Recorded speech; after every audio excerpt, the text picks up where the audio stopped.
delante de ti, Señor. Gracias, Padre amado, por el perdón de nuestros pecados. Gracias por todo lo bueno que eres con nosotros, Señor. Gracias, Padre, por el mensaje que tú nos traes, Señor, porque será de edificación a nuestras vidas, Señor.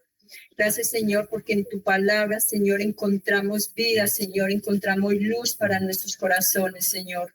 Gracias por el divino Espíritu Santo que trabaja a través de nuestras vidas. Gracias porque tú eres precioso y maravilloso, Señor.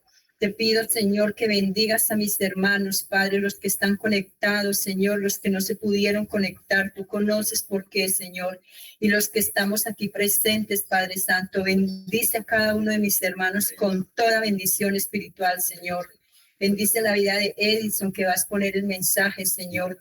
Gracias, Señor. Gracias por cada uno de estos líderes que tú has levantado, Señor, para traer tu palabra, Señor. Todo esto te lo rogamos en el dulce nombre de tu Hijo amado, Jesús de Nazaret. Amén, Señor, y amén. Amén. Amén. Amén, amén, amén. Amén. Bueno, gloria a Dios, hermanos. Amén. Estamos una vez más aquí a puertas de terminar un santo sábado, cual pudimos gozar de la bendición del Señor, compartir con los hermanos su palabra y también reposar de nuestros trabajos. Y aquí estamos una vez más, gracias a Él y a su beneplácito. Continuando. Se escucha muy mal. Ok. A ver si tengo otra conexión de internet. A ver, sigue escuchándose mal. Ya la uso. Se escucha mejor, hermano. Sí, ahora, ¿cómo están? Ahora sí. Bueno, hermano, le decía que gracias a Dios hemos podido llegar una vez más a este cierre del sábado y una vez más vamos a estar mirando un estudio sobre el libro del Apocalipsis. El día de hoy nos tocará el capítulo 4. Lo dividí en dos partes. Primero vamos a ver lo que es ante el trono de Dios y luego veremos la adoración celestial. Entonces, contando con la bendición del Señor, vamos a ir adelante y leemos lo que nos dice aquí como para memorizar. Apocalipsis 4, verso 2. Al instante vino sobre mí el Espíritu y vi en el cielo, que en el cielo había un trono en el cual estaba sentado alguien. Entonces vamos a ver quién era ese alguien que estaba allí sentado y qué es lo que el Señor nos quiso exponer a través del apóstol Juan para este momento, ¿vale? Vamos a empezar leyendo Daniel capítulo 4, versículo 32, por favor, si algún hermano lo tiene. Recordemos, hermanos, antes de leer lo que en la introducción de todos estos estudios de Apocalipsis habíamos visto varias citas donde se nos aconsejaba siempre leer estos dos libros unidos, Daniel, Apocalipsis, y entender que el Apocalipsis complementaba todo lo que hacía falta o lo que había quedado un poco en misterio en Daniel, y además nos daba una visión más abarcante todavía de lo que era el conflicto entre el bien y el mal. Ahora vamos a ver quién está en el gran Daniel trono. 4, ¿qué es? Daniel 4, verso 32. Ok, Daniel 4. 32. Gracias. ¿Qué nos dice el verso? Y de entre los hombres te arrojarán, y con las bestias del campo será tu habitación, y como a los bueyes te apacentarán, y 7 tiempos pasarán sobre ti hasta que reconozcas que el Altísimo tiene el dominio en el reino de los hombres y lo da a quien él quiere. En la misma hora se cumplió la palabra sobre Nabucodonosor y fue echado de entre los hombres y comía hierba con los bueyes, y su cuerpo se mojaba con el rocío del cielo hasta que su pelo creció como plumas de águila y sus uñas como las aves, como la de las aves. Gracias, hermana. Entonces, ¿qué nos dice aquí que sea referente a este estudio? Pues que el Señor Altísimo gobierna sobre todo, incluso, obviamente, sobre los reyes de la tierra, ¿cierto? Y que Él lo da y lo quita a quien quiere. Esto se dice con respecto a Nabucodonosor cuando él tuvo el sueño de este árbol gigante que lo representaba y que se le quitó el entendimiento para que al final pudiera reconocer que Jehová es Dios. Ahora vamos a leer en el capítulo 2 sobre el otro sueño de Nabucodonosor, verso 28, ¿qué más nos dice?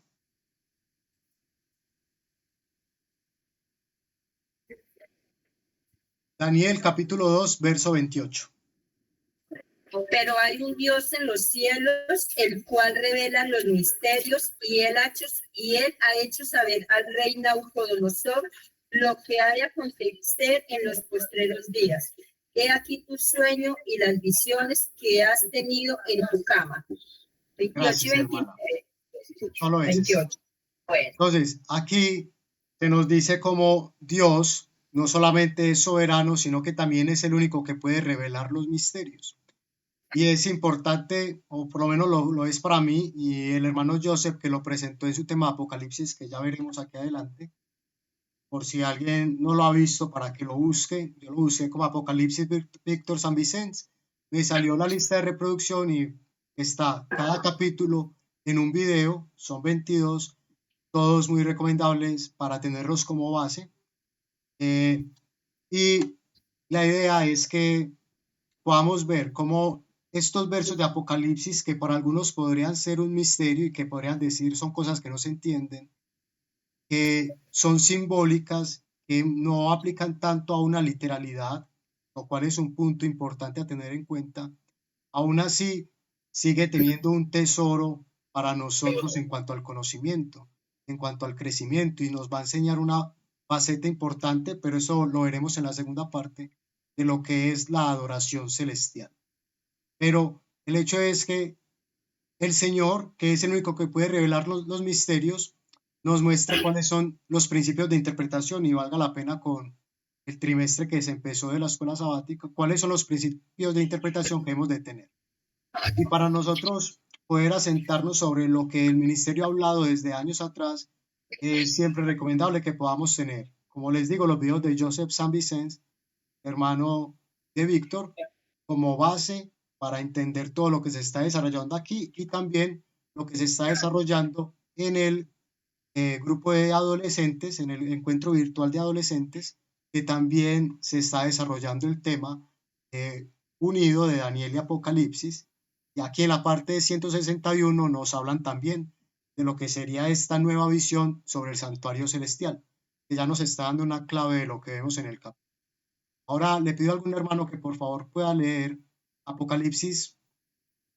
No, qué pena. Antes vamos a retomar desde el último verso, la última promesa que no la desglosamos en la iglesia de la Odisea, que la quise dejar para que nos sirviera de enlace a lo que vamos a ver aquí.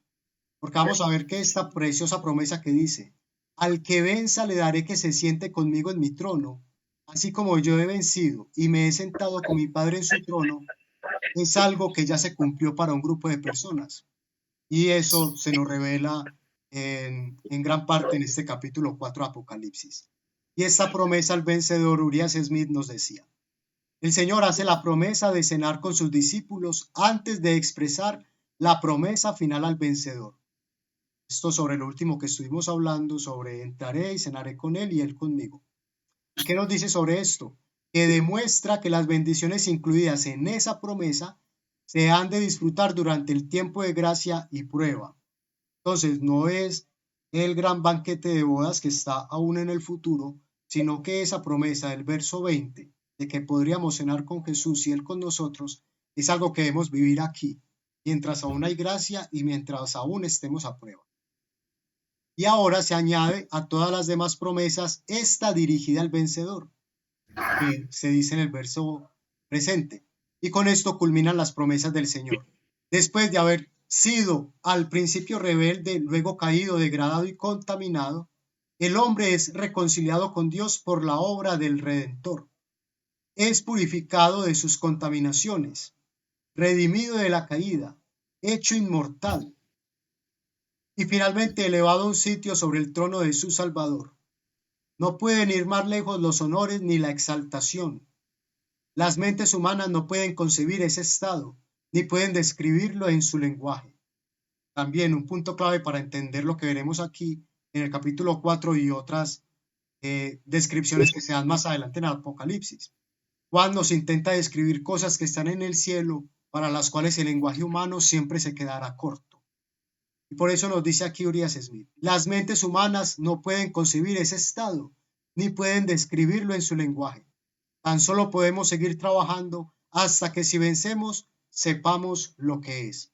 Pero aquí de resaltar lo que está en la mitad. El hombre es reconciliado con Dios por la obra del Redentor. Y la promesa es que luego se sentarían en el trono como Él se sentó en el trono. Y vamos a ver justo el capítulo sobre el trono de Dios. Ahora sí le pido a algún hermano que nos pueda ayudar leyendo Apocalipsis 4, versículos del 1 al 5, por favor.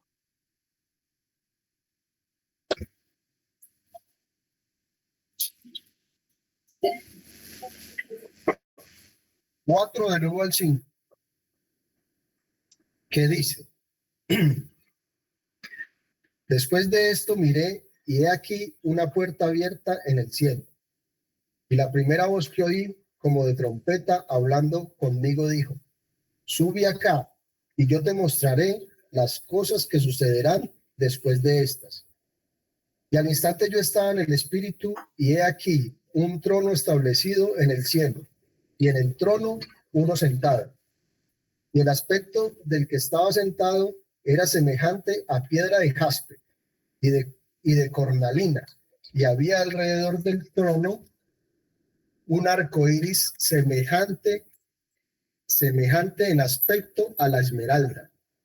Y alrededor del trono había 24 tronos, y vi sentados en los tronos a 24 ancianos vestidos de ropas blancas con coronas de oro en sus cabezas. Y del trono salían relámpagos y truenos y voces, y delante del trono ardían 7 lámparas de fuego, las cuales son los 7 espíritus de Dios. Muchas gracias, hermano. Estos 5 versos son los que vamos a estudiar en esta tarde, pero vamos a terminar de leer el capítulo hasta el verso 11 para tener la imagen general y que por favor lo recordemos, y luego vamos a ir desglosando. Así que si otro hermano nos puede ayudar leyendo, por favor, desde el verso 6 al verso 11, capítulo 4. Yo lo leo. Sí, hermano. Yo lo leo. Dice: y delante del trono había como un mar de vidrio semejante al cristal, y junto al trono y alrededor del trono 4 seres vivientes llenos de ojos delante y detrás. El primer ser viviente era semejante a un león, el segundo era semejante a un becerro, el tercero tenía rostro como de hombre, y el cuarto era semejante a un águila volando. Y los 4 seres vivientes tenían cada uno 6 alas, y alrededor y por dentro estaban llenos de ojos, y no cesaban día y noche de decir: Santo, santo, santo es el Señor Dios Todopoderoso, el que era, el que es y el que ha de venir. Y siempre que aquellos seres vivientes dan gloria y honra y acción de gracias al que está sentado en el trono, al que vive por los siglos de los siglos, los 24 ancianos se postran delante del que está sentado en el trono y adoran al que vive por los siglos de los siglos, y echan sus coronas delante del trono, diciendo: Señor, digno eres de recibir la gloria y la honra y el poder, porque tú creaste todas las cosas, y por tu voluntad existen y fueron creadas. Dios bendiga su santa palabra. Amén. Amén. Amén. Gloria a Dios. O sea, hermanos, esta es la visión segunda que se le da a Juan en el Apocalipsis. Y es de interés poderlo entender así, que hasta donde termina el capítulo 3 de Apocalipsis, Juan tuvo una visión, que si bien recordamos la tuvo en día sábado, día del Señor, como nos decía en el capítulo 1, verso 3, si mal no recuerdo. Y ahora nos dice: después de esto miré y vi que había una puerta abierta en el cielo. Adelante se nos va a explicar cómo esto quiere decir, no después de que se cumpla lo dicho a la iglesia de la Odisea, que sería la última, sino que después de esa, que era una visión, no sabemos cuánto tiempo después, tuvo otra visión.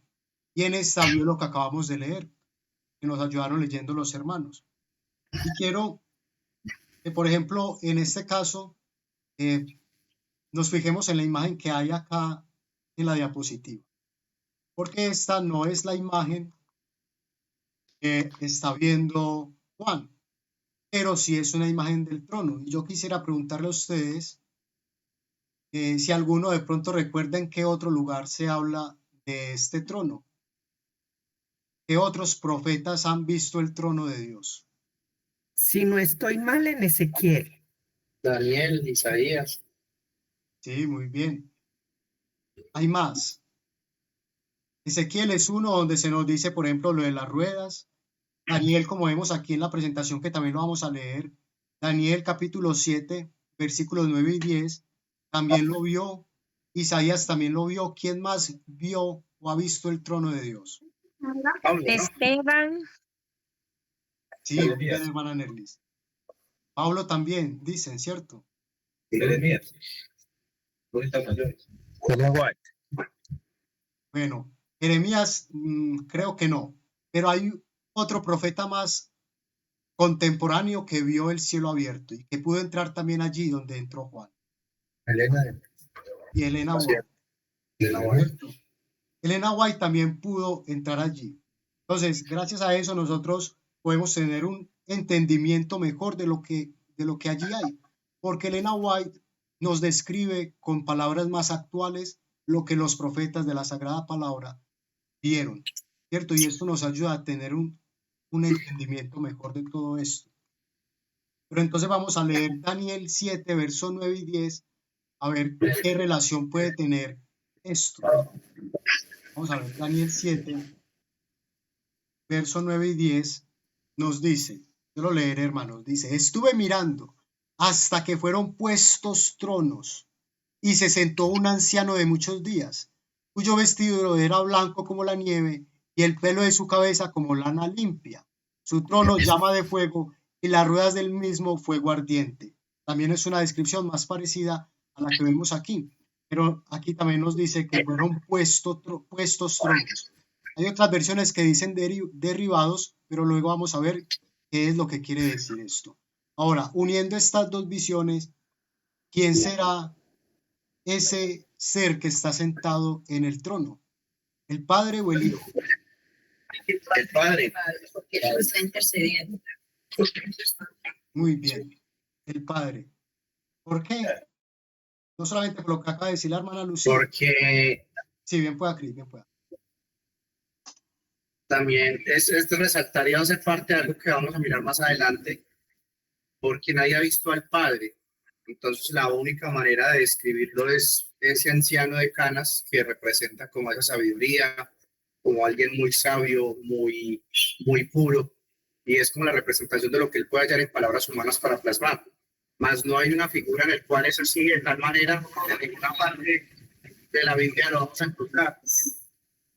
Sí, muy bien. Además, no da una descripción detallada como la da del Hijo, ¿cierto? También por eso que nos acaba de decir Cris, pero además esta visión que empieza en el capítulo 4 va hasta empezar el capítulo 9. Y en el capítulo 5 se nos habla del Cordero. Y aquí al final del capítulo, del verso 5 del capítulo 4, nos habla del Espíritu Santo. Entonces, el que habla, que está sentado en el trono, no puede ser otro sino el Padre. Ahora, hermanos, les pregunto, ¿qué tal les parece a ustedes la imagen que vemos aquí? Es importante recordar lo que decía al principio, cuando nos quiere mostrar algo dogmático al relatarnos y describir lo que vive allí, sino que quiere que nos hagamos más o menos una idea y el Señor tiene, digamos, un propósito más profundo, pero en principio yo quiero que nos fijemos en esta imagen. ¿Por qué? Primero, porque nos gustaría a todos poder hacernos una imagen de lo que habría allí. Y yo quiero que califiquemos la que vemos aquí. Esta imagen podría estar representando bien lo que vio Juan, según lo que ustedes entienden, sí o no. Yo creo que sí, es algo hermoso, ¿no? La mente yo también creo que sí. ver algo maravilloso como esto. Gracias. ¿Alguna otra opinión, hermanos? ¿A todos les parece bonito entonces? Vale. Sí, se ve la santidad, o sea, el respeto sí, el respeto que demuestran los que están alrededor del Padre. Gracias, hermana. Pero a la misma vez, si nos fijamos, esto infringe lo que nos acaba de decir Cristian, porque se están atreviendo a dibujar lo que sería el Padre al cual nadie ha visto.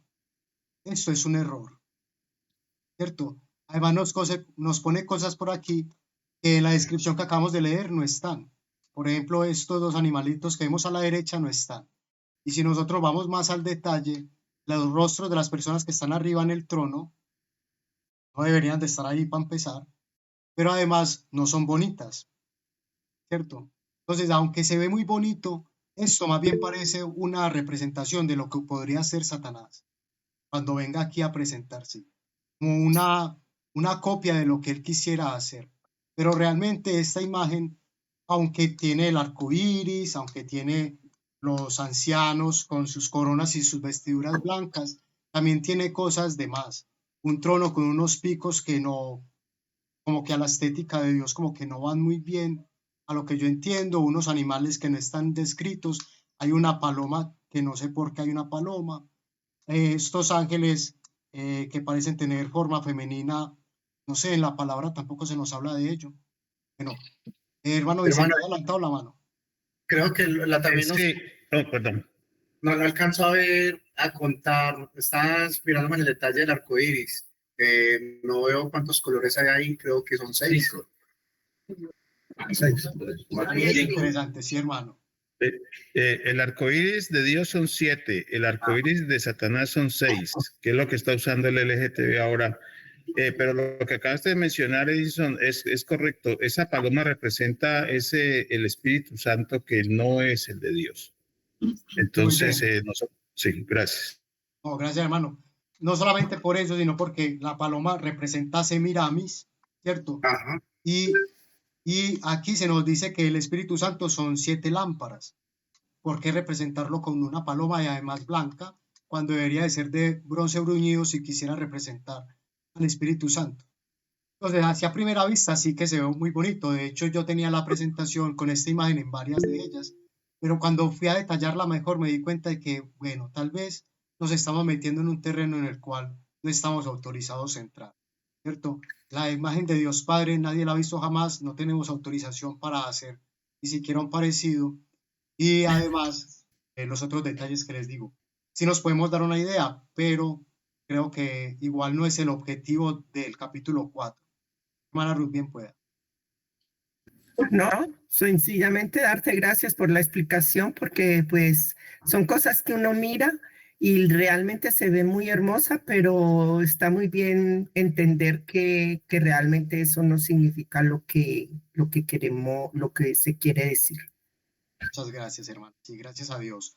Elena White, por ejemplo, también hace llamados a una persona que estaba en la obra de publicaciones, que había elegido las imágenes a poner en un libro de ella, y ella tajantemente dijo que no. Y de hecho dijo que si ese era su criterio, entonces no podría volver a confiar en su juicio, porque había puesto de imágenes que tenían más una representación romana que cualquier otra cosa. Y aquí nosotros también vemos algo que es más como de imaginación de hombres que algo a lo que Dios quiera que hagamos. Hermano Vicente, bien pueda. Sí, creo que eso es una oportunidad para que recordemos el mandamiento. No te harás imagen ni ninguna semejanza de lo que está arriba en el cielo, ni abajo en la tierra, ni en las aguas debajo de la tierra, ni te inclinarás a ellas, ni las honrarás, porque yo soy Jehová tu Dios, fuerte, celoso, que visito la maldad de tus padres sobre los hijos hasta la tercera y cuarta generación de los que me aborrecen, y hago misericordia a millares de los que me aman y guardan mis mandamientos. Esta es una semana en donde alrededor del mundo se están viendo muchas imágenes levantadas por las calles. Gracias a Dios. Sí, Cris, bien pueda. También si nos ponemos a contar los aros, los peldaños hasta el Padre son 11. Y sabemos también a quien le gusta mucho el número 11, no solo pues con lo que pasa acá en cuanto a atentados, en cuanto a la gente, a esa aprobación divina, pero pues que sabemos que que Satanás también juega mucho con el tema de los números. En cuanto a lo que decías de Elena, en cuanto al Padre, si hay una foto, una representación de lo que más ella dijo que se acercaba a lo que era esa imagen de Jesús, que es una foto que sea todo adventista, creo pues que la ha visto alguna vez, de un parecido muy cercano a lo que realmente es Jesús, más al Padre, pues como hemos resaltado, pues nadie lo ha visto. Sí, muy bien. Y lo del 11 también muy importante porque recordemos que implica juicio más de condenación, no como el 9, que es un juicio de rectitud. Entonces, de pronto aquí ellos mismos se están echando al agua. Y el hermano Oscar nos escribió que encima del león pareciera como una serpiente, que también es un detalle ahí a tener en cuenta, ¿cierto? Entonces veamos cómo es de sutil el enemigo. Nosotros nos quedamos con esta imagen y en internet hay cantidad de imágenes así que aparentemente son cristianas, pero que si nos vamos al detalle podemos ver que no. Incluso a través de esto Satanás quiere engañarnos. Hermana Luz, bien pueda. Sí, y los leones también tienen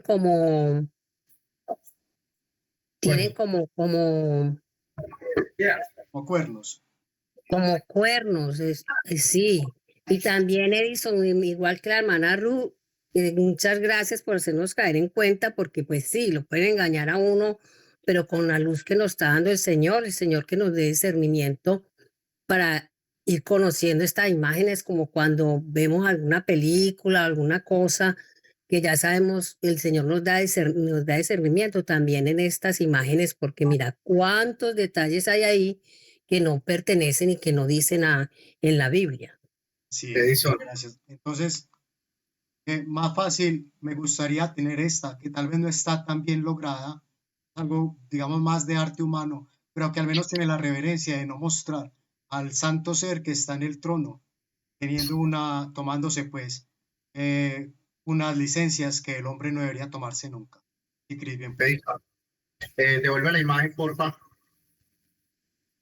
Si miramos el tema de lo que tanto vemos en cuanto a la pirámide que está dividida y la parte de arriba representa ese ojo luminoso que todo lo ve, en esta imagen sucede exactamente lo mismo. La luz como tal que representara lo que es el Padre, representa lo que está encima en forma piramidal en la parte donde está el supuesto trono. Entonces, pues esa luz no representaría ya al Padre, sino algo más. Y entonces, pues también es un dato importante de lo que vemos aquí en la agenda, porque la copia de lo que hace Satanás acá a través de las pirámides y todo esto, es también la forma correcta de cómo es el trono y cómo será esa ciudad en la cual va a venir a aposentarse acá después en el año 3031 y tiene una forma piramidal. Muy bien, Cris, gracias. Entonces, como les decía, por eso prefiero algo así, que tal vez no está tan bien logrado, pero que es más, digamos, reverente ante el Dios del que se supone que queremos hablar. Ahora, Urias Smith nos dice como introducción al capítulo 4 lo siguiente. En los primeros 3 capítulos, Juan expuso la visión que tuvo del Hijo del Hombre, describió su persona majestuosa y anotó las palabras que pronunció con voz como ruido de muchas aguas, lo cual ya estudiamos en su momento. Y ahora se abren delante de nosotros una nueva escena y una nueva visión. Nos explica la expresión después de estas cosas no significa que lo registrado en Apocalipsis 4 y los capítulos siguientes se haya de realizar después de que se haya cumplido todo lo que está registrado en los 3 capítulos anteriores.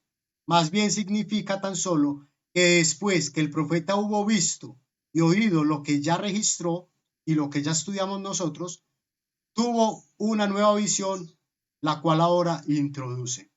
Este es el primer punto sobre ese verso 1, ¿cierto? Después de estas cosas, es más bien desde el punto de vista de Juan y no después de que sucediera lo de las iglesias.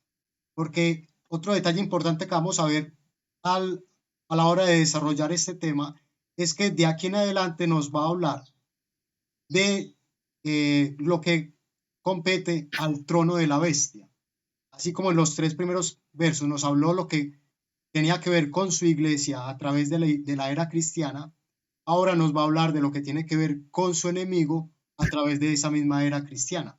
Esto bajo la interpretación historicista, que es la cual los adventistas han adoptado desde siempre, también Urias Smith y nosotros en el ministerio también, pero no espiritualizada, sino más bien literalizada, ¿cierto?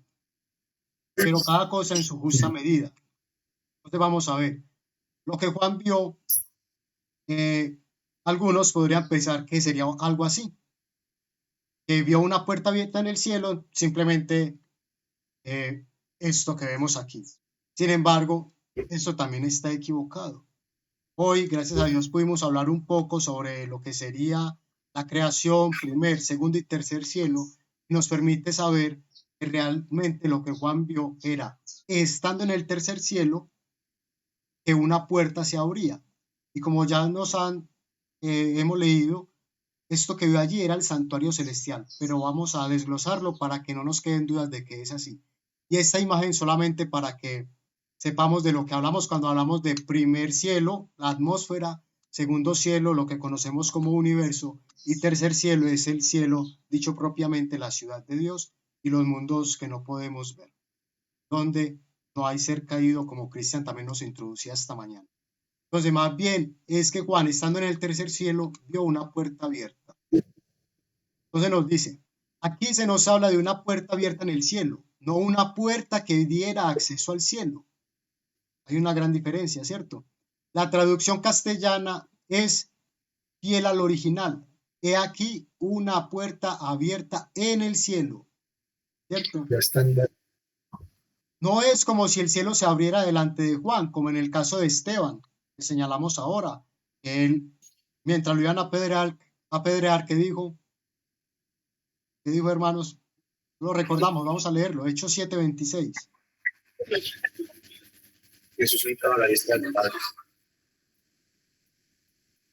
También, hermano, pues antes de leer el versículo, hay una gran diferencia también, por ejemplo, con la escalera de Jacob, que también hace parte de lo que Ron Wyatt vio en cuanto a ese encuentro con Jesús, de ese sitio, esa puerta dimensional que conecta directamente con el cielo.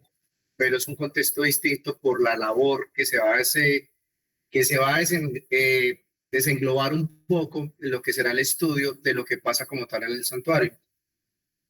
Sí, muy bien. Entonces, hermanos, ¿qué nos decía el doctor Lucas en Hechos 7:26? Y al día siguiente se presentó a uno de ellos que reñían y trató de ponerlos en paz diciendo, varones, vosotros sois hermanos. Creo que la cita está mal puesta, hermano. Es Hechos, no es Hechos. Sí, está medida, de hecho, 7. Sí, como decía, sí. No es Pero yo no tengo. 26. ¿Dónde está Esteban? Te digo dónde está la cuestión. Sí, por favor, mientras que lo encontramos y luego habrá que organizarlo. Pero recordemos lo que Esteban vio fue el cielo abierto, ¿cierto? 155. 155. Pero Esteban. 7:55. Sí, 7:55. 56. Pero Esteban, lleno del Espíritu Santo, otra vez como Juan, en el Espíritu, puesto los ojos en el cielo, vio la gloria de Dios y a Jesús que estaba de pie a la diestra de Dios. Y dijo, he aquí, veo los cielos abiertos y al Hijo del Hombre que está de pie a la diestra de Dios. Ojo, de pie. También es consecuente con lo que estamos leyendo aquí, porque el Padre está sentado, ¿cierto? Entonces Esteban también lo vio, pero no fue esto lo que vio Juan. Él vio más allá. Esto es lo que nos dice Urias, que en algún lugar situado en el cielo fue abierto delante de él y se le permitió contemplar lo que sucedía en el interior. Otras partes del libro demostrarán claramente que el santuario celestial fue lo que Juan vio abierto. Y se le mostraron las cosas que habrían de ser después. Nos dice que comparemos con el verso 1, Apocalipsis 1, donde se nos dice que Juan escribiera las cosas que han de suceder presto o pronto. Se nos dice que es un paralelo con lo que vemos aquí. Entonces, ¿qué quiere decir? Que desde el tiempo de Juan, como lo dice en la viñeta verde, desde el punto de vista del tiempo de Juan, por consiguiente, esta declaración es paralela al capítulo 1:1. Entonces, empezando desde el tiempo de Juan, iban a empezar a suceder una serie de cosas, pero eso está en un futuro próximo, en un estudio próximo. Nos dice, el gran objeto de la revelación parece consistir en presentar los sucesos futuros en forma capaz de informar, edificar y consolar a la iglesia. Entonces, el objetivo era decir lo que pasaría en los 2000 años que para nosotros ya son pasado, ¿cierto? Pero con la intención de informar, edificar y consolar a la iglesia. Entonces, aquí quiero, antes de pasar adelante, quiero leer lo que nos decía el comentario bíblico adventista, porque hay un detalle que a mí ciertamente me desconcierta, porque siendo un comentario bíblico adventista, no sé por qué hacen algo así. Y veamos, sobre el verso 4 dice el comentario: en el cielo, no que conducía al cielo, como si Juan estuviese afuera mirando hacia adentro. Como al mirar hacia adentro contempló el trono de Dios, esta debe haber sido una puerta que conducía a la sala del trono del universo. Y dice aquí, el punto que yo veo que no está correcto: esta sala del trono ha sido identificada como el lugar santísimo del santuario celestial. Ahora, esto no es correcto al 100%. Lo que estamos viendo aquí todavía no es el lugar santísimo, sino el lugar santo. El lugar santísimo se describe unos capítulos más adelante. Entonces ellos lo ponen aquí como que ha sido identificada así, pero realmente luego van a demostrar que saben que se trata del lugar santo. Sin embargo, no lo pusieron. Y yo me pregunto, ¿por qué será? Me pregunto si será simplemente en esta edición que es versión digital o si en el comentario bíblico físico también está así. Pero aunque es un pequeño detalle y alguno podría decir, pero no, es que es demasiado minucioso, yo creo que estas cosas no se hacen al azar. Lo otro está correcto, lo que acabamos de leer y lo que voy a leer a continuación está correcto, pero este pequeño detalle no lo está. Dice, después de considerar el estado de la iglesia en la tierra, la atención de Juan se dirige ahora a la visión simbólica del trono de Dios en el cielo. De la descripción del trono de Dios y la escena que lo rodea en los capítulos 4 y 5 debe entenderse simbólicamente y no literalmente, es claro por el ejemplo de Apocalipsis 5:6, donde se describe a Cristo como un cordero inmolado que tenía 7 cuernos y 7 ojos. Todos estamos claros que Cristo no es un cordero literal y que no tiene 7 cuernos en el cielo ni 7 ojos, ¿cierto? Esto, bueno, esto solamente cabría en la mente de, digamos, a algún creador de cómics o de cosas así. Más es simplemente una descripción para que entendamos que el Señor, que fue inmolado, ahora está en el cielo, de pie intercediendo por nosotros. Y sin embargo, estaba vivo y podía ir y tomar el libro de la mano de Dios. Puesto que este es un lenguaje evidentemente simbólico, es lógico que toda la escena profética debe interpretarse de la misma manera. Principio de interpretación. Si desde el principio todo es simbólico, hasta el final todo debe ser simbólico. Y por eso cuando decimos que los adventistas que interpretan Daniel hasta el versículo 39 como literal y de ahí en adelante como simbólico, están violando un principio de interpretación que ellos mismos habían establecido como correcto. Porque si empezó como literal, debe terminar como literal. También puede tener un aplicativo simbólico, pero el principal tiene que ser el literal. Y en este caso, tiene una aplicación para nosotros, tiene una instrucción, claro. Pero lo que se nos quiere mostrar es más bien un símbolo, una representación de lo que hay allí para enseñarnos algo. Y vamos a ver qué es ese algo que hay que aprender. Dice, en el símbolo el profeta puede volar sobre los objetos terrenales y materiales hasta alcanzar los niveles más elevados de la mente y el corazón, recibiendo impresiones celestes que sobrepujan la expresión del lenguaje literal. Lo cita Ezequiel capítulo 1 verso 10, pero no vamos a entrar allí ahora porque nos confundiríamos. Más fácil en la segunda parte. Entonces luego vamos al verso 2 donde se nos decía, al instante vino sobre mí el Espíritu. Y vamos a intentar explicar qué quiere decir esto. ¿Qué quiere decir que vino sobre mí el Espíritu? Dice, ya hemos encontrado una vez en el libro la expresión, fui en el Espíritu en el día del Señor. ¿Sí lo recordamos? Señor. Esa hace parte del capítulo 1 y habíamos dicho que era que él estaba en un estado como de éxtasis, estaba en una entrega con Dios y eso permitió que tuviera una visión. Vimos que eso significa que Juan tuvo una visión en sábado, el verdadero día del Señor. Si allí expresaba el hecho de estar en visión, ha de denotar lo mismo aquí. Por consiguiente, la primera visión terminó en el capítulo 3 y aquí se introduce una nueva. Entonces creo que este punto ya queda zanjado y esa es la realidad. ¿Estamos de acuerdo o no? Son dos visiones diferentes y más no sucesivas. ¿cierto? Juan se hallaba en tal condición espiritual que pudo mirar y ver una puerta abierta en el cielo y oír una voz poderosa, como poderoso sonido de trompeta que le llamaba a ver más de cerca las cosas celestiales. En el espíritu denota una exaltada condición de elevación espiritual, o sea, un estado de consagración, ¿cierto? Por lo tanto, nosotros sabemos que habrán manifestaciones de Dios en este tiempo final, también del enemigo, pero nos importan son las de Dios. ¿Y cuál es la diferencia con las de Dios y las del enemigo? Que para poder tener una visión de Dios debes estar en un estado correcto de consagración, una condición de elevación espiritual santificada. Cambio, para tener una visión de las espurias no hace falta eso. Satanás puede dar una visión a cualquiera, ¿cierto? Sobre todo si ha abierto una puerta hacia él. ¿Alguien quiere Hermano. comentar algo? Sí, me pueda. Bueno, están sonando las campanas. El tema quizás de lo que es esa copia satánica y de lo que la gente vemos a través de estos personajes utilizados por él, por ejemplo, las visiones del Padre Pío, ese concepto de ir en el espíritu que se tiene hoy muy adoptado en el mundo, que es desdoblarse, el sentir que algo sale del cuerpo y puedo estar en dos sitios al mismo tiempo. Hay que ver una gran diferencia en cuanto a lo que consiste en cuanto a esta visión que viene por parte de Dios y cuando Satanás por medio de ese concepto al que iba inmortalidad del alma, ese que realmente es lo que se desprende, que sigue vivo, es algo muy importante de notar porque es algo totalmente diferente. Sí, muy bien, gracias. Esto simplemente era por su estado de consagración que el Señor podía darle esta visión, ¿cierto? Y una vez más, Satanás no le importa eso.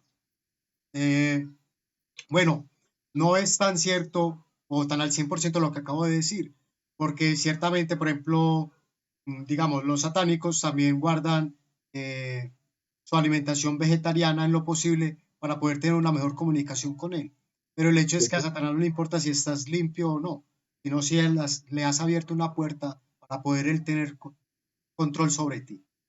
Ahora, lo que está abajo no lo vamos a leer porque es lo que nos clarificó Cristian al principio, de que la descripción del Hijo se puede dar porque fue hombre, es humano y divino, más la del Padre no, porque nadie lo ha visto jamás y tenemos una prohibición directa de Dios a que no lo intentemos hacer tampoco, ¿cierto?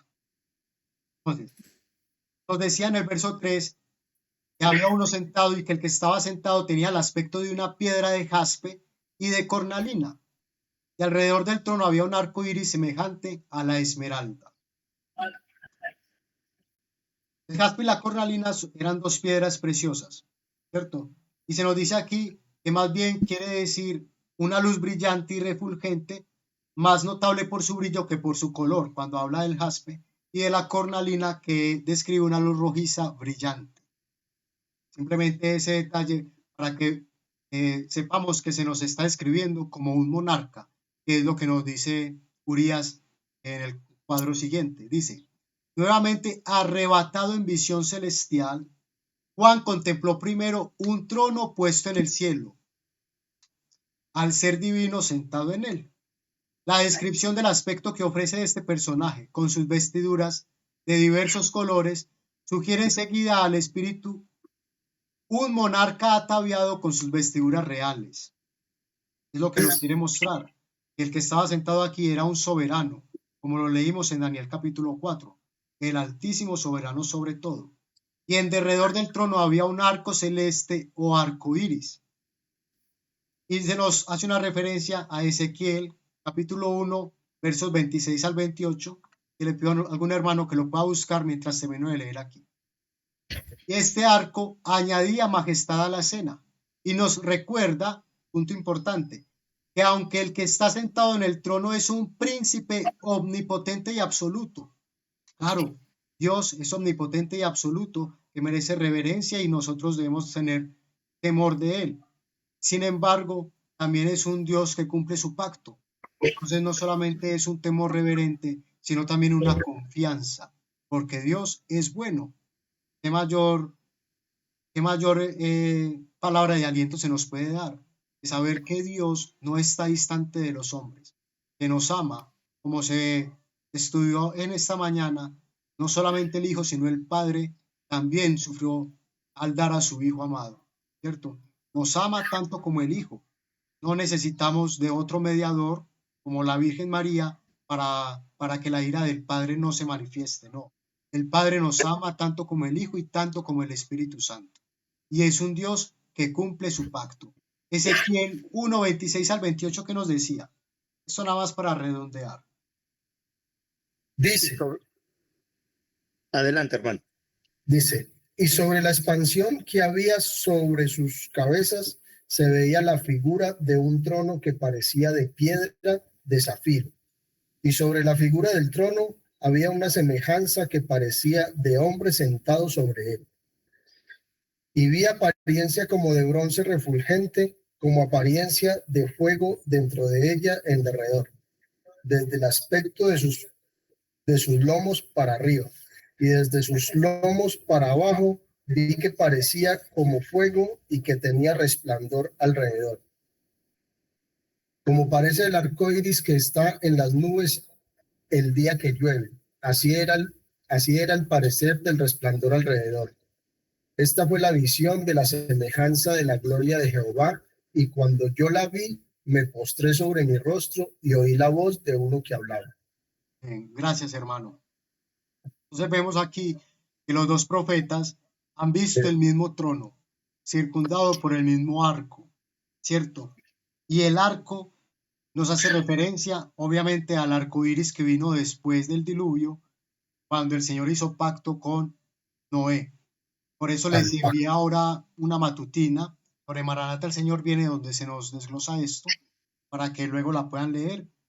Son unas citas que no puse aquí, porque aquí está para que cada uno la tenga completa. Pero entonces recordemos, Dios omnipotente y absoluto, justo, pero también misericordioso, que cumple su pacto. Y como Él cumple su pacto, como Dios respalda sus promesas, entonces oremos como Él mismo nos enseñó. Jeremías 14, 21. Por amor de tu nombre, no nos deseches. Dios nos enseñó a que lo oráramos así. Ni trastornes el trono de tu gloria. Acuérdate, no invalides tu pacto con nosotros. El Señor respalda sus promesas y no invalidará su pacto con nosotros. Lo ha prometido. Le pido a algún hermano que busque Jeremías 14. Al final de esta diapositiva vamos a leer verso 19 al 22 para tener un contexto más completo. Pero esta cita de Elena White nos decía: mis hermanos y hermanas, orad por el Espíritu Santo. Dios respalda toda promesa que ha hecho. Con la Biblia en la mano, decid: he hecho como tú dijiste. Presento tu promesa. Pedid y se os dará. Buscad y hallaréis. Llamad y se os abrirá. Cristo declara: todo lo que orando pidiereis, creed que lo recibiréis y os vendrá. Y también todo lo que pidiereis al Padre en mi nombre, esto haré, para que el Padre sea glorificado en el Hijo. Entonces, Amén. se nos hace aquí, se nos recuerdan aquí estas promesas, pero se nos dice, con la Biblia en la mano, que digamos esto: he hecho como tú dijiste. O sea, podemos reclamar la promesa, pero antes debemos haber hecho como el Padre nos ordena que hagamos, cumplir su voluntad. Y así Él podrá cumplir su pacto con nosotros. Mas fiel es como lo escuchamos en el himno. Entonces, confiemos aunque nos veamos cargados de pecados. Confiemos en su misericordia, y no quiero decir que abusemos de su gracia para pecar en abundancia. No, sino que cuando nos veamos abrumados por el pecado, cuando Satanás nos tiente a pensar que Dios no cumplirá su pacto con nosotros, apelemos a la sangre de Cristo y confiemos en que en Él todas las promesas son sí y amén. Ahora, el arco iris, esta cita está en Joyas de los Testimonios, tomo 3, pero la que está en blanco también está en Palabras de Vida del Gran Maestro, página 114, que si mal no recuerdo es el capítulo 12 de aquel libro. Y nos dice esta cita: el arco iris que rodea el trono nos asegura que Dios es fiel, que en Él no hay mudanza ni sombra de variación. Hemos pecado contra Él, y no merecemos su favor. Sin embargo, Él mismo pone en nuestros labios la más admirable de las súplicas. Por amor de tu nombre, no nos deseches, ni trastornes el trono de tu gloria. Acuérdate, no invalides tu pacto con nosotros. Esto es muy profundo, hermanos, por amor de tu nombre, porque sabemos que Él nos ama, ¿cierto? Pero Él dice, Él se ha comprometido a prestar oído a nuestro clamor cuando acudimos a Él y confesamos nuestra indignidad y pecado. No es ir allí como si tuviéramos el derecho de estar allí, sino confesando nuestra indignidad y pecado. El honor de su trono garantiza el cumplimiento de la palabra que nos dirige. Ahora, si por el honor del trono está garantizada la promesa, ¿cuál motivo tenemos nosotros para dudar? Tenemos que hacer un trabajo muy grande para encontrar un motivo para dudar. Vamos a leer Jeremías 14, 19 al 22. ¿Alguno lo encontró, hermanos? Señor, ¿Me puede, hermano? 19 al 22 dice, has desechado enteramente a Judá, ha aborrecido tu alma a Sión. ¿Por qué nos hiciste herir? Porque nos hiciste herir sin que haya remedio. Esperamos paz y no hubo bien. Tiempo de curación y aquí turbación. Reconocemos, oh Jehová, nuestra impiedad, la iniquidad de nuestros padres, porque contra ti hemos pecado. Por amor de tu nombre, no nos deseches, ni deshonres tu glorioso trono. Acuérdate, no invalides tu pacto con nosotros. Hay entre los ídolos de las naciones quien haga llover, y darán los cielos lluvias. ¿No eres tú, Jehová, nuestro Dios? En ti, pues, esperamos, en ti, pues, esperamos, pues tú hiciste todas estas cosas. Gloria a Dios. Es interesante el contexto de esa cita, porque era un tiempo de sequía en Jerusalén, ¿cierto? Y el pueblo estaba pidiendo para que el Señor les pudiera restituir su gracia. Le oraban así. Y nos da una enseñanza de cómo debemos orar nosotros hoy. ¿Por qué? Por lo que nos decía en el recuadro azul. Por el Espíritu Santo, para que venga sobre nosotros como ¿qué? Como lluvia tardía. Por eso la referencia al verso 22 es muy importante, porque dice, hay entre los ídolos de las naciones quien haga llover. No podrán. Satanás tendrá un poco de poder en el futuro para, digamos, moverse en medio de la naturaleza, como lo hizo con Job, mover diferentes elementos por el poder que Dios le dio y que aún no le ha quitado. Pero puede hacer llover o puede hacer que deje de llover como con Elías. No. Ahora, eso aplicándolo a algo literal, pero si lo aplicamos al Espíritu Santo, solamente Dios Padre puede darnos esta bendición. Entonces pidámosle a Él, confesando nuestros pecados, como vemos aquí, confesando nuestra impiedad y nuestra iniquidad, pero sigamos pidiendo para que se derrame sobre nosotros el Espíritu Santo. Es eso lo que necesitamos para poder llevar este mensaje a todo rincón de la tierra. Sin el Espíritu Santo no podremos, hermanos. Así que no dejemos de orar para que esta promesa se cumpla, que el Padre ciertamente la cumplirá. Como vemos aquí, el honor de su trono garantiza el cumplimiento de la promesa. Vale, vamos adelante entonces.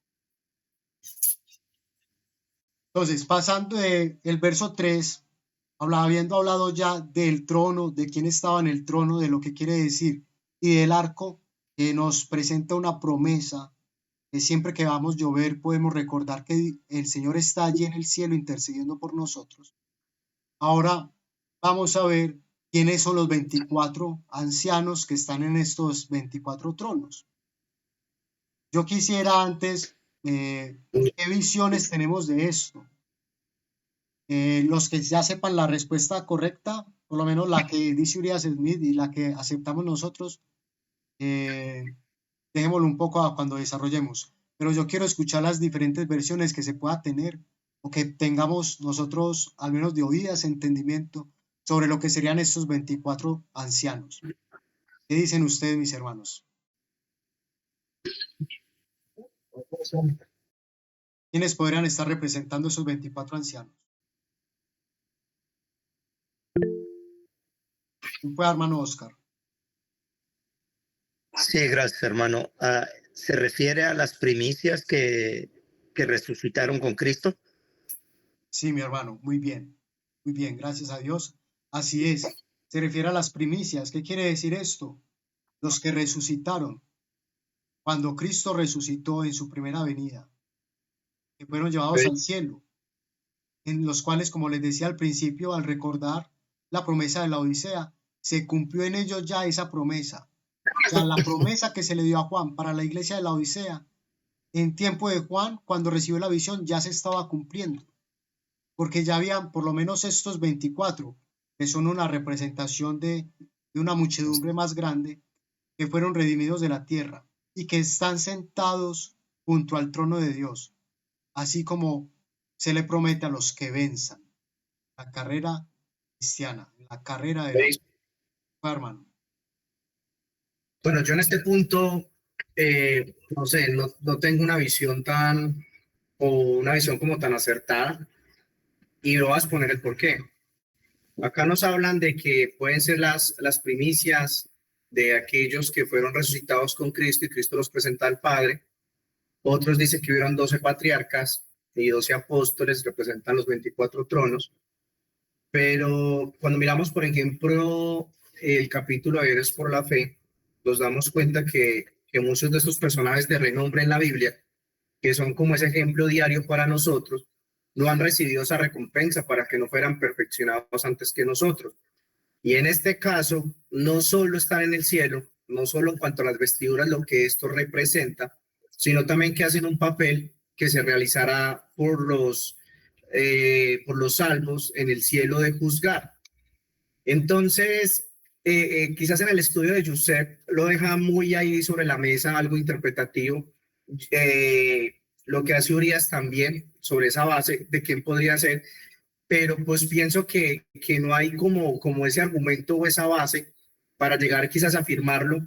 Yo sé que Javi en algún momento mencionó algo cuanto a esto, pero pues estaba muy ocupado y pues ahorita que el ministerio viaja, pero yo sé que hay algo importante allí, porque cuando habla de los ancianos, ya lo vimos en Daniel, no hay una figura física de cómo describir al Padre, pero sí estos ancianos también podrían representar representantes de otros mundos, en el cual esas formas de vida nosotros no la conocemos. Y para usted empezar a divagar con su mente, imaginarse si son así, son así, pues qué más que dar esa misma representación de lo que muestra, pureza, sabiduría, es un juicio como tal donde están. Entonces, yéndonos por esa misma línea, por ejemplo, aquí sobre este último punto que acabas de decir, creo que este punto aplicaría más a los 4 seres vivientes y a los 24 ancianos. ¿No? Bien pueda. Por ejemplo, Enoch, lo que muestra Elena de Enoch, pues nosotros podríamos decir, Enoch en ese tiempo que vivió de tanta corrupción, que fue trasladado al cielo, que caminó con Dios, pues podríamos decir, es uno de estos personajes, uno de los jueces de la Biblia, un Abraham, un Moisés. Bueno, de Moisés pues sabemos que está en el cielo, no sabemos qué papel desempeña, pero en las citas que Elena tiene de Enoch, lo vemos haciendo funciones como visitar otros mundos, el relacionarse con esos otros seres, manda un papel así como estos. Entonces, como tal, en este punto de aceptarlo como tal, que sean esas personas de las primicias, que imagino que fueron muchos, no solo son 24, entonces, pues no sé, queda muy como al tema interpretativo ahí, en mi concepto. Vale, mi hermano, vamos a ver cuáles son los puntos que se nos establecen aquí. Igual como decíamos al principio, esto, por ejemplo, no es un tema dogmático, no es un tema en el cual sí o sí tengamos que estar todos de acuerdo, y sin embargo las palabras nos da suficiente evidencia para ver que aunque lo que nos has dicho de que no habrían de recibir la recompensa antes de nosotros, según el testimonio de Pablo, aún así hay otros versos que nos hablan justamente que tienden a afirmar este tema de las primicias. Pero vamos a ver, por ejemplo, aquí se nos dice que hay una interpretación, esto es del comentario bíblico adventista, todo lo que está en verde generalmente lo saco de allí, dice que hay una interpretación que compara a los 24 ancianos con las 24 órdenes del sacerdocio levítico. Así como los sacerdotes ministraban delante de Dios en el santuario terrenal, así también Juan ve a 24 ancianos que ministran en el santuario celestial.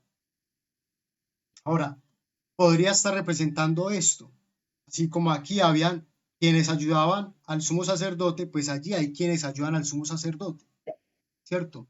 Pero no sé, según la interpretación que dice abajo, dice, otros sugieren que los 24 ancianos simbolizan a Israel en su sentido más amplio, o sea, 2 ancianos por cada tribu. Pero cuando nosotros leemos Apocalipsis 5, verso 9, que les pido que por favor lo busquemos, ¿qué nos dice? Dice,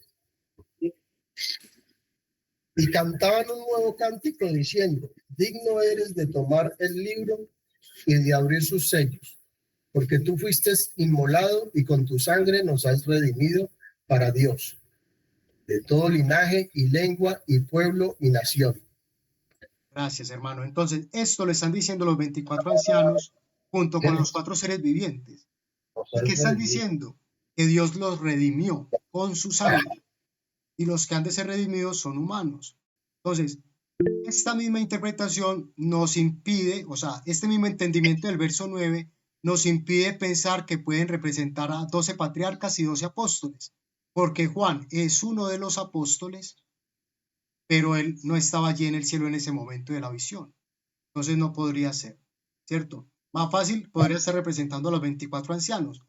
Y esta interpretación de los 24, de las 24 órdenes del sacerdocio no excluye al hecho de que sean también parte de las primicias. Y vamos a ver adelante por qué. Mi hermano Vicente bien pueda. No, sí, era para mencionar lo que acabas de mencionar, que no son seres de otros mundos, porque los que están frente a él son redimidos que cantan un nuevo cántico. Era eso, gracias. Sí, es hermano. Muchas gracias. Entonces, además, Urias Smith nos lo presentaba así. ¿Quiénes son estos seres que rodean el trono de gloria? Se observará que llevan vestiduras blancas y tienen en la cabeza coronas de oro, insignias de un conflicto terminado y una victoria ganada. Ojo, vestiduras blancas como la promesa que se le da a los de la iglesia de Éfeso en Apocalipsis 2.10. Perdón, Apocalipsis 2.10, que si recordamos se nos decía en su promesa, no temas en nada de lo que vas a padecer. Mira, el diablo va a echar a algunos de vosotros en la cárcel para que seáis probados, tendréis tribulación por 10 días, y luego, sé fiel hasta la muerte, y yo te daré la corona de la vida. Estos tienen coronas. Ahora, la promesa a la Odisea es Apocalipsis 3:21, que nos dice sobre los vestidos blancos, ¿cierto? Al que venza le daré que se siente conmigo, que se siente conmigo en mi trono, así como me he sentado con mi Padre en su trono. Me pasó lo de las vestiduras blancas, ¿dónde es que está? Creo que es en Sardis, sí. Es en el primer mensaje, el capítulo 4. Dice, el que venza será vestido, Apocalipsis 3, verso 5, al que venza será vestido de vestiduras blancas, y no borraré su nombre del libro de la vida. Entonces, estos al parecer vencieron, porque están vestidos de vestiduras blancas y tienen una corona, emblema de victoria. ¿Cierto? Entonces se nos dice aquí, de ello concluimos que participaron una vez en la guerra cristiana. No habitantes de otros mundos, participaron en la guerra cristiana y anduvieron en la senda terrenal con todos los santos, pero fueron vencedores y en anticipación a la gran multitud de los redimidos, llevan sus coronas de vencedores en el mundo celestial. Nos cita el verso 9 del capítulo 5 que ya leímos. Dice, no es algo intercalado aquí por anticipado, no es como si Juan estuviera viendo al futuro, por si nos vamos a la tendencia de pensar, de pronto sí representa a los 12 apóstoles, porque es una visión del futuro, y aunque Juan estaba recibiendo la visión, no se vio allí. Yo también lo he pensado, de hecho yo he pensado, tal vez Juan vio esto porque era uno de los 24 ancianos, pero según lo que se nos dice aquí, no es plausible. Ahora, dice, como algo que no es como algo que se aplicará al futuro, sino que expresa un hecho absoluto y concluido en la historia de los que lo cantan. El cántico nuevo del versículo 9 que leyó el hermano Raúl. Es algo que se muestra como algo que ya está hecho, ¿cierto? Ya los redimió. Son pues una clase de personas redimidas de esta tierra, como todos los demás deben ser redimidos por la sangre preciosa de Cristo. Amén. Ahora, esta otra parte del comentario nos decía que nos hace recordar Isaías 24:23. Y en la versión de la Septuaginta o de los 70 dice así: reinará el Señor y delante de los ancianos será glorificado. El hecho de que estos ancianos, y aquí es un detalle interesante, el hecho de que estos ancianos estén vestidos con vestiduras blancas que pueden simbolizar justicia y que tienen sobre sus cabezas coronas, y ojalá lo que está en paréntesis, o sea, estéfanos, que es emblema de victoria. ¿Y por qué es importante esto? Porque estéfanos es el nombre masculino de Stephanie o Estefanía, que es de donde viene el nombre de Fanny, que significa emblema o corona de victoria.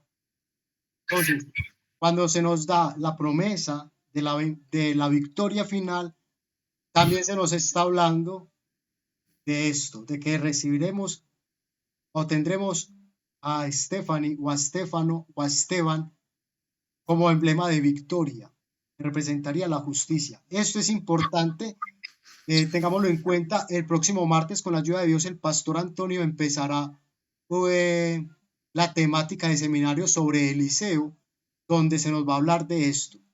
Pero recordemos, es importante. Estéfanos, masculino de Stephanie, que es lo mismo que Fanny, y que significa emblema de victoria o coronado de victoria.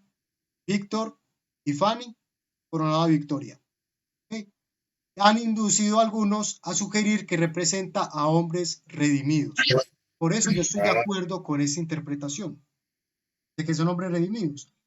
Pero además, aquí adelante se nos va a dar otra referencia, si no estoy mal. Sí. Pero además nos dice, ¿leemos en algún otro lugar algo relativo a una clase tal de redimidos? Nos dice que sí. Creemos que Pablo se refiere a esta misma compañía cuando escribía así a los Efesios en el capítulo 4, verso 8. Me gustaría que lo buscamos y lo leemos, aunque aquí está escrito. ¿Qué dice Efesios 4, verso 8? ¿Dónde está? 4:8 de Efesios.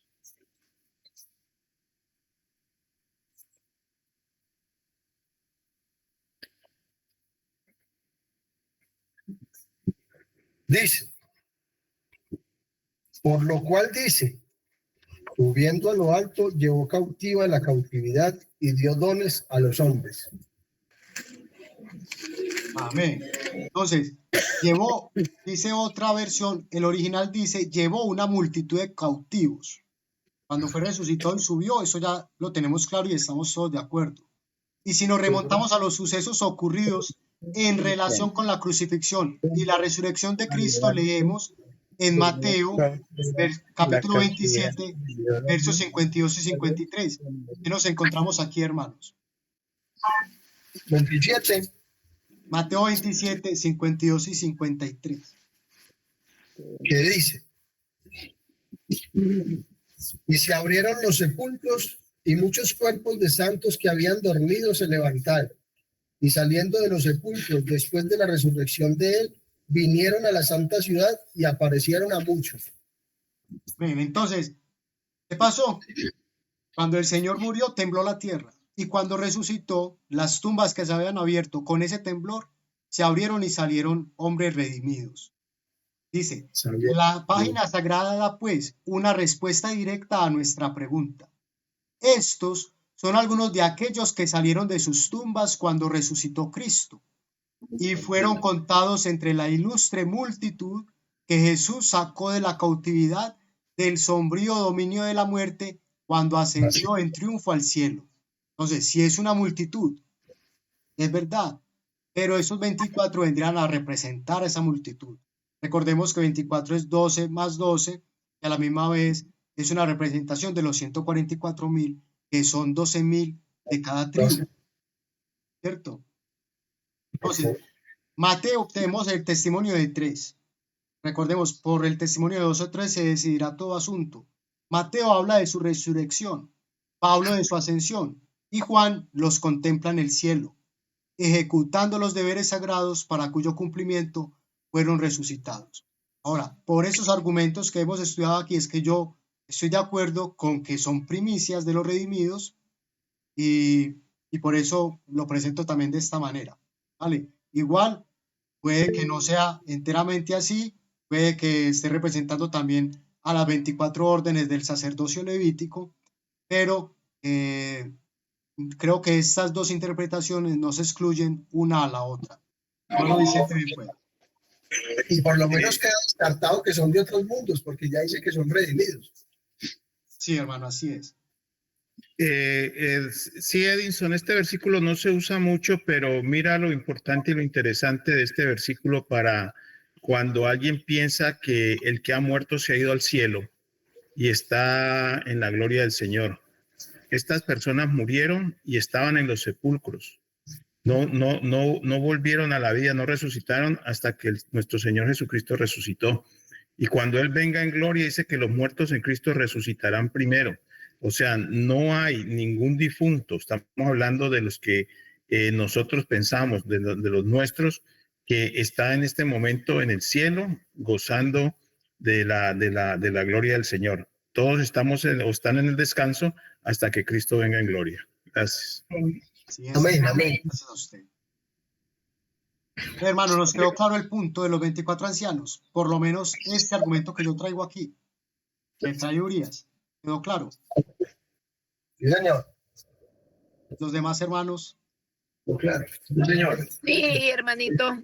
Sí, quedó Yo claro. pienso que sí, gracias a Dios, gloria. totalmente. Gracias a Dios. Ahora tenemos otro testimonio más que también me parece importante traerlo aquí y es de Juan Wesley. ¿Por qué me parece importante? Porque nosotros tenemos un llamado de llevar este mensaje a todo el mundo. Si por ejemplo nosotros sabemos que Juan Wesley, que es uno de los líderes de la iglesia metodista histórica que todos han reconocido, también pensaba así, entonces tenemos un argumento para cuando si en algún momento hablamos con algún metodista, le podamos por ejemplo decir esto. Mira que Juan Wesley también estaba de acuerdo con qué. Dice, habló como sigue de los 24 ancianos en esta obra que vemos representada aquí, que se llama Notas explicatorias acerca del Nuevo Testamento. Y habló sobre los 24 ancianos así, vestidos de ropas blancas. Esto y sus coronas de oro demuestran que ya acabaron su carrera y asumieron su puesto entre los ciudadanos del cielo.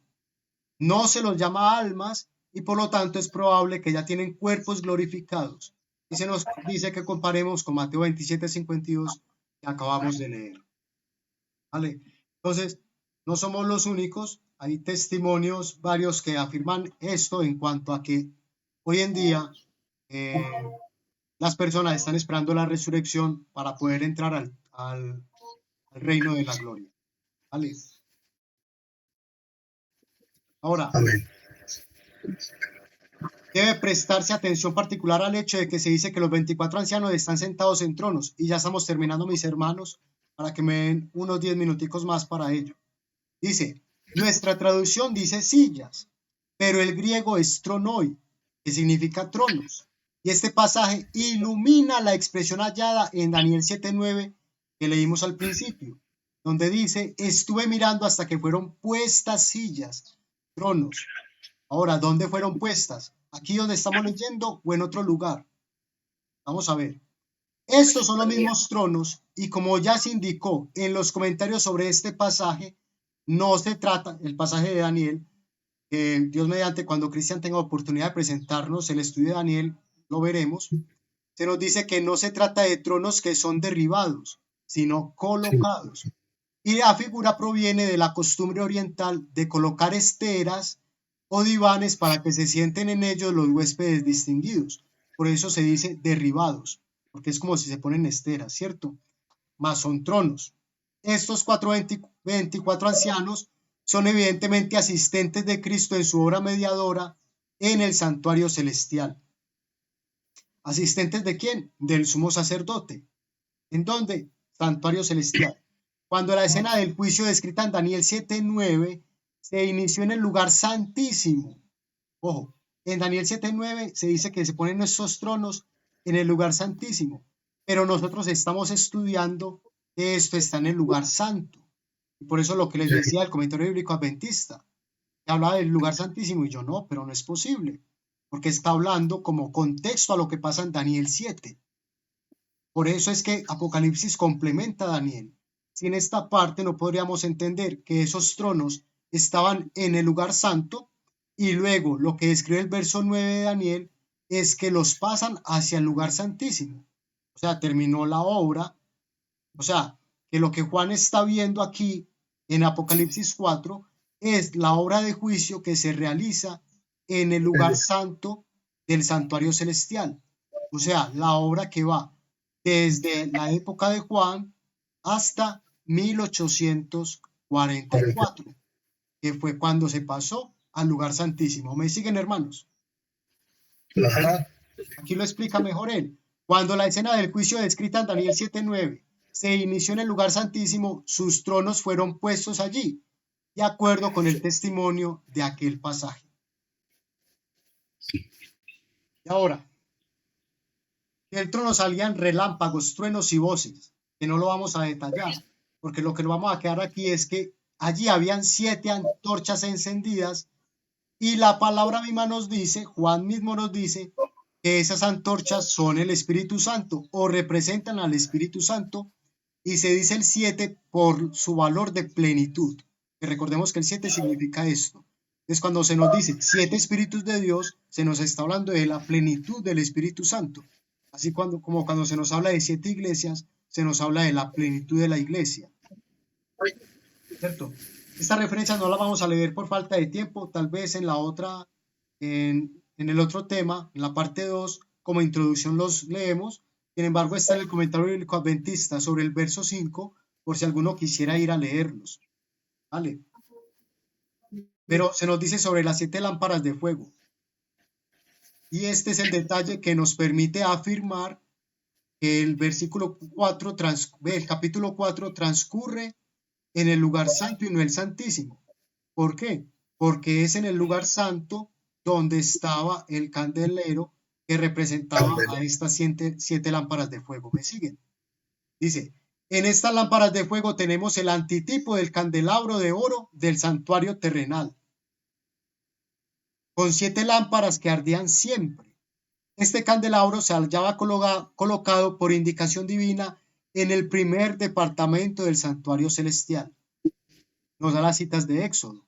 Y ahora, cuando Juan nos dice que vio una puerta abierta en el cielo y en el departamento que ella dejaba ver, percibe el antitipo del candelabro de oro del santuario terrenal, tenemos una prueba de que está mirando al interior del primer departamento del santuario celestial. Yo creo que en esto no tenemos dudas. De hecho, los editores del comentario bíblico adventista tampoco, porque en lo que vemos en blanco en la parte final dice, basado en este simbolismo, hay algunos que han identificado la puerta con una abertura hacia el primer compartimiento del santuario celestial. Y por eso es que yo me confundí cuando en el primer comentario decía que quizás se refiere al lugar santísimo. O sea, ellos mismos, como que por su tibieza, no quieren estar ni entre los que afirman una cosa, ni entre los que niegan la otra, sino ahí en el medio, como para quedar bien con todo el mundo. Eso para que sepamos que aún en el comentario bíblico adventista podemos encontrar errores, así que no pasemos desprevenidos al estudiar. Profundicemos y pidamos al Espíritu Santo que nos instruya, para que no seamos engañados, porque el engañador es muy sutil y lleva 6.000 años de entrenamiento. Hermano Steven, bien pueda. Edison, la palabra muchas veces también se ha expresado del Espíritu Santo como una persona, como que tiene voz o que tiene personalidad. Entonces, ¿cómo se puede entender eso ahí?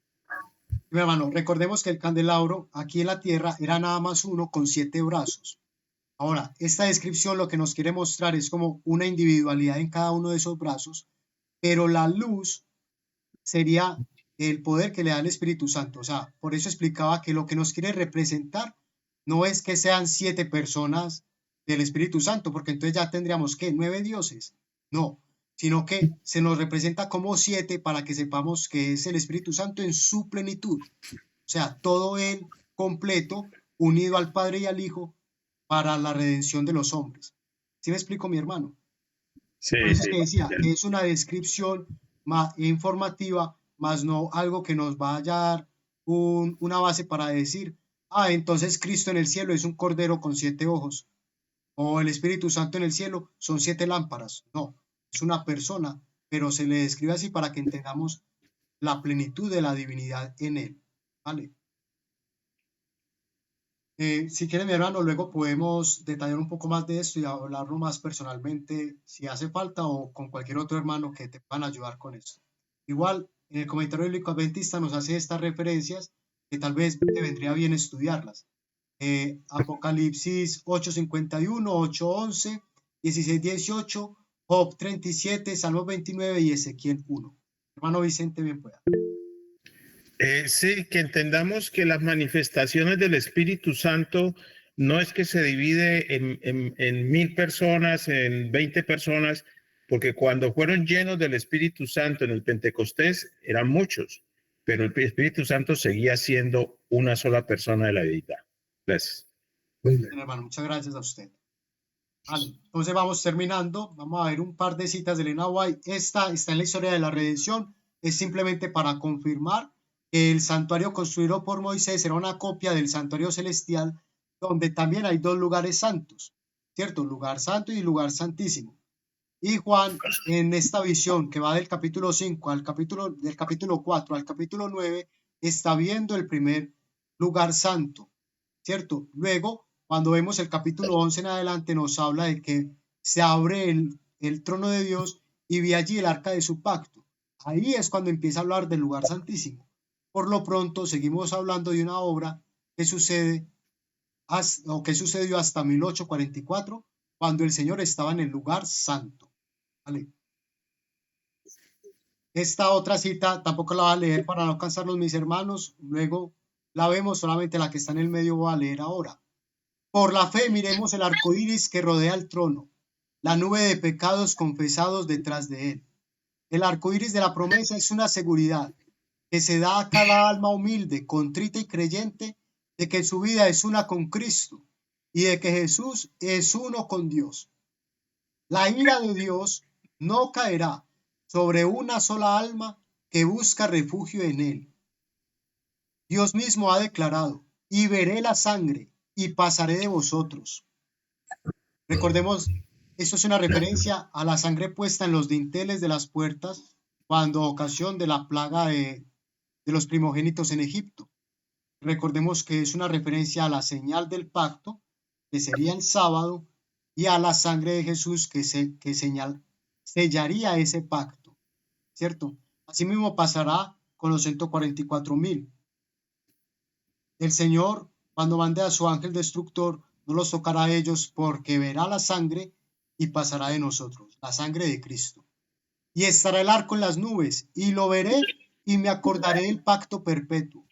No el arco que sale aquí en nuestra tierra cuando llueve, sino este que hemos visto que circuye el trono de Dios. Entonces, siempre está allí viéndolo, acordándose de nosotros. Pero ya hemos hablado repetidas veces que hay también un tiempo de gracia, que pronto terminará. Entonces, me vuelvo aquí un poquito. Entonces, como nos decía aquí, la parte de abajo, ese mismo Jesús con su humanidad glorificada, sin que haya cesado a su amor, es nuestro Salvador. Nos ha pedido que nos amáramos el uno al otro como Él nos amó. ¿Cultivaremos este amor? ¿Seremos semejantes a Jesús? Se pone como pregunta, pero yo quiero que lo leamos como una afirmación. Sí, seremos semejantes a Jesús. ¿Y por qué? Porque como dice Pablo en Hebreos 12:2, tenemos los ojos puestos en Él y contemplándolo seremos transformados para ser semejantes a Él. Y de Él es la promesa de que así será. Entonces, yo no tengo duda alguna, mis hermanos, de que así será. Seremos semejantes a Jesús. Amén. Amén. Amén. Dios. Amén. Por Amén. eso, mientras dure el trono, mis hermanos, aquí otro detalle que tal vez se me pasó indicar. La puerta también implicaba 2 columnas. 2 columnas que sostienen el trono de Dios. Justicia y misericordia. El pastor Antonio, hablando de este tema, nos dice que el arco iris representa la justicia y la misericordia en esta forma. porque en tiempo de Noé se manifestó el juicio de Dios con el diluvio. Pero esos 8 que creyeron en él, en el mensaje de Dios, en el mensaje de su pregonero, que era Noé, que también podríamos decir que era el portero y que representa en un sentido especial para nosotros a el portero de la parábola de las vírgenes, o sea, Tercer Elías Víctor San Vicens. Asimismo, todos los que lo escucharon a él recibieron misericordia, y los que no escucharon recibieron juicio, castigo. Ahora nosotros tenemos lo mismo, mis hermanos. Si escuchamos, recibiremos el bálsamo y podemos estar en su misericordia. Si no escuchamos, recibiremos el juicio y el fulgor de su ira sin mezcla de esta, lo cual nunca ha pasado. Y por eso la invitación es a que mientras dure ese trono del cual hemos estudiado hoy, sepamos que el poder omnipotente del Espíritu Santo es la defensa de toda alma contrita. Cristo no permitirá que pase bajo el dominio del enemigo quien haya pedido su protección con fe y arrepentimiento. El Salvador está junto a los suyos que son tentados y probados. Con él no puede haber fracaso, pérdida, imposibilidad o derrota. No hay nada de esto porque estamos del lado de Cristo que ya venció. Podemos hacer todas las cosas mediante aquel que nos fortalece, no porque nosotros seamos fuertes, no con espada, sino con espíritu, con el espíritu del Señor. Cuando vengan las tentaciones y las pruebas, no esperéis arreglar todas las dificultades, sino mirad a Jesús, vuestro ayudador. Aprendamos esto, hermanos. Cuando vengan las dificultades, no esperemos que con nuestras fuerzas vamos a solucionar nada. Primero Jesús, y Él nos mostrará el camino. El arcoíris de la promesa que circuye el trono de lo alto es un testimonio eterno de que de tal manera amó Dios al mundo que ha dado a su Hijo unigénito para que todo aquel que en Él cree no se pierda, mas tenga vida eterna. Y atestigua al universo que nunca abandonará Dios a su pueblo en la lucha contra el mal. Nunca. Es una garantía para nosotros de que contaremos con fuerza y protección mientras dure el trono, o sea, para siempre. Amén. Porque ¿quién podrá derribar el trono de nuestro Dios? Amén. Nadie. Esto, capítulo recomendado, capítulo 53 del Desahogo B, de Patriarcas y Profetas. Del Desahogo de todas las gentes. El último viaje desde Galilea. Súper recomendado el capítulo. Y el de esta cita final también. La cual la traigo aquí para hacer eco a lo que leímos del versículo 9 del capítulo 5. Esos 24 ancianos son redimidos de toda nación, tribu, lengua y pueblo, sin distinción de razas. Y por eso también yo estoy de acuerdo en que fueron esas primicias, entre los cuales incluso había antediluvianos. Y a la misma vez es un llamado a nosotros para que sepamos que con este mensaje que ha de llegar a sí mismo a toda nación, tribu, lengua y pueblo, hay esperanza para todos, para los cristianos, para los protestantes, para los adventistas, para los ateos, para los paganos, porque Dios no reconoce distinción por causa de nacionalidad, raza o casta. Él es el hacedor de toda la humanidad. Por la creación, todos los hombres pertenecen a una sola familia. Todos constituyen una por la redención. Cristo vino para derribar el muro de separación, para abrir todos los departamentos de los atrios del templo, a fin de que toda alma tuviese libre acceso a Dios. Su amor es tan amplio, tan profundo y completo, que lo compenetra todo, arrebata de la influencia satánica a aquellos que fueron engañados por sus seducciones y los coloca al alcance del trono de Dios, al que rodea el arco iris de la promesa. En Cristo no hay judío ni griego, ni esclavo, ni hombre libre, y por eso todos juntos podemos gritar y de hecho recordar. Capítulo 31, Profetas y Reyes, tampoco es casualidad. Porque todos juntos, sin distinción de raza ni nada parecido, podemos esperar la venida del Señor y cantar con alabanza, Maranata 2031. Mis hermanos, que el Señor me los bendiga. Darle créditos a nuestro hermano Camilo, Amén. que es el autor de la imagen. Amén. Amén. Amén, hermano. Dios los bendiga. Gracias por el estudio, hermano. Gracias a Dios, Muchas gloria a Él. gracias. Una vez más, lo que les decía a mis hermanos, darle créditos a nuestro hermano Camilo que hizo la imagen, por lo menos se la compartió y ahí la tomé. Parece que está bien hecha, es bonita. De hecho, los ángeles parecen formar unas alas de ángeles nuestro Señor. Y bueno, nosotros podemos ver esto en carne viva si es que somos fieles al Señor y con Él podemos serlo.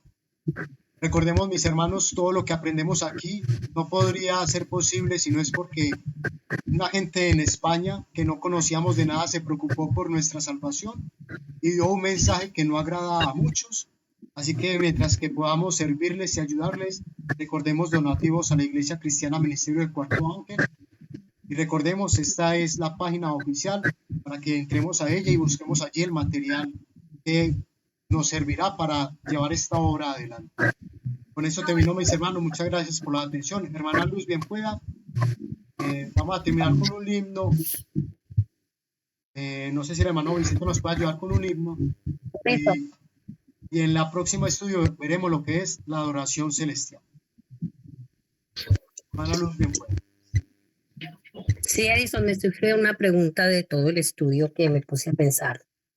En el tiempo que Daniel vio la visión, fue toda la visión en el lugar santo. Allí en ese lugar, ¿cómo? No, hermana, lo que describes Daniel es cuando se pone en el lugar santísimo. Lo que estamos viendo aquí que vio Juan es en el lugar santo. Ah, bueno, lo que vio Juan y lo que vio Daniel es en el lugar santísimo. Sí, hermana, así es. Por eso allá estaba sentado el Padre. Sí. Ah, bueno, otro detalle. Quedó claro. Otro detalle, hermanos, que no quede por alto, ya estamos aquí. ¿Cuál sería entonces ese trono en el cual estaba sentado Dios? ¿Alguien El sabe lugar la respuesta? santísimo. No, en el lugar santo del que acabamos de leer, ¿cuál sería ese trono? Habían 3 utensilios allí: el candelabro, la mesa de los panes y el altar del incienso. ¿Cuál de esos 3 sería el trono? Bueno, hermanos, en el próximo lo vemos. En el próximo lo vemos. La mesa de los panes tenía 2 torres, cada una con 12 panes, que representaban los 24 ancianos. El candelabro representa al Espíritu Santo y el altar del incienso representaba el trono. Bueno, eso, mis hermanos. Vamos a orar, por favor.